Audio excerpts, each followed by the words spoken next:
I now give the floor to the distinguished representative of Pakistan.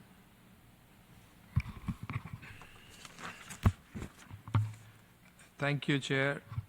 Pakistan is host to one of the first peacekeeping missions, the United Nations Military Observer Group in India and Pakistan, UNGA, deployed in Jammu and Kashmir. We are also among the longest serving and largest troop contributors to UN peacekeeping. For over 7 decades, Pakistani Blue Helmets have served with professionalism, courage, and distinction in 48 missions across 4 continents. More than 237,000 Pakistani peacekeepers have served under the UN flag, and 182 of our bravest have made the ultimate sacrifice in the cause of international peace and security.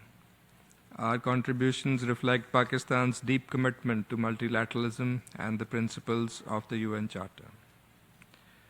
Chair, UN peacekeeping today stands at a critical crossroads. The very tool that has defined the United Nations' credibility in maintaining international peace and security faces unprecedented political, financial, and operational challenges. The ongoing liquidity crisis is the most immediate and serious symptom of a deeper problem, a waning political commitment by some member states, and if not addressed earnestly, it risks undermining this indispensable instrument of peace and the most visible symbol of multilateralism. Despite the challenges, UN peacekeeping remains one of the most effective, legitimate, and cost-efficient tools available to the international community.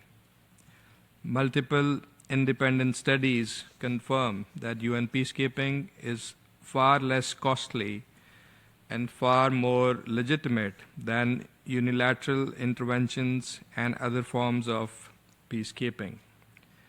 With a total annual budget of about US dollars 5.5 billion, it accounts for less than 0.3% of global military expenditure. It continues to save lives, monitor ceasefires, protect civilians, and stabilize fragile regions at a time when more conflicts are raging than at any period since the Second World War. The world needs stronger peacekeeping operations and not weaker ones. Pakistan supports reforms and improving efficiencies in peacekeeping. We support the ongoing review of all forms of UN peace operations mandated by the Pact for the Future. We look forward to the Secretary General's report and hope that it will provide a clear blueprint to restore confidence in UN peacekeeping operations, align mandates with resources, and adapt missions to new realities without compromising the foundational principles of peacekeeping. In this regard, Pakistan offers the following recommendations for strengthening peacekeeping for the future. First, peacekeeping must be guided by political objectives and end goals. Mandates should be realistic, achievable, and tailored to ground realities and not the political preferences of individual Security Council members. Each conflict context is unique, so as a one-size-fits-all approach must be avoided. Adequate resources must be made available to achieve the mandates. And more importantly, in current context, mandates should drive resources. Resources should not shape mandates. Second, troop and police contributing countries who bear the greatest risks in the field must be fully involved in all stages of mandate formulation, review, and transition. Structured and substantive triangular consultations between the Security Council, the Secretariat, and the troop and police contributing countries must be institutionalized to ensure ownership and coherence. Transitions and drawdowns should be based on conditions and not calendars. Withdrawals must be well considered. Drawdowns without viable political end states create vacuums that often reverse hard-won gains on ground. Third, the safety and security of peacekeepers must remain a top priority. Attacks on peacekeepers continue to rise and must be addressed with urgency. Accountability to peacekeepers must be as strong as accountability of peacekeepers. Attacks on peacekeepers must be investigated and perpetrators prosecuted and deterrence strengthened.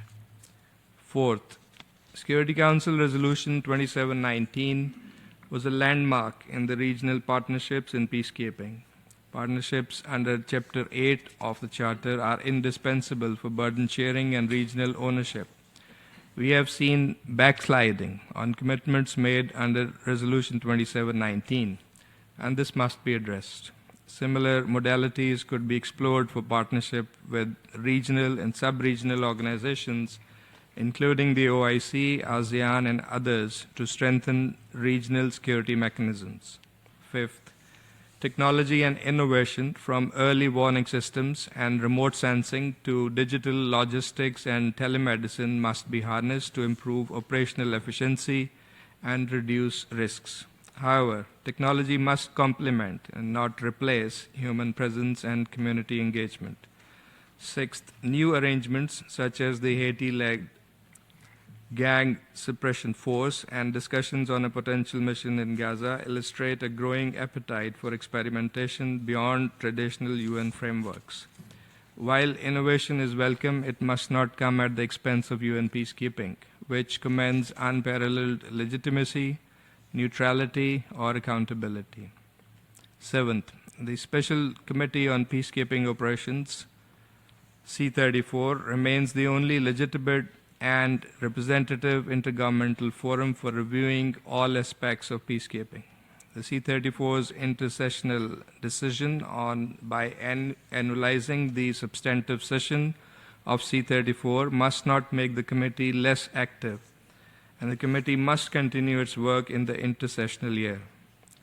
While the Secretary General's review is a valuable secretariat-led process, its recommendations must ultimately be considered, debated, and adopted by member states through the C34 to ensure legitimacy, inclusivity, and ownership.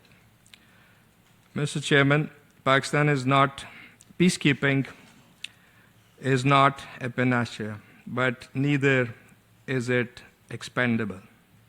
It remains the most visible embodiment of multilateralism in action and a symbol of collective resolve to confront conflicts through international cooperation.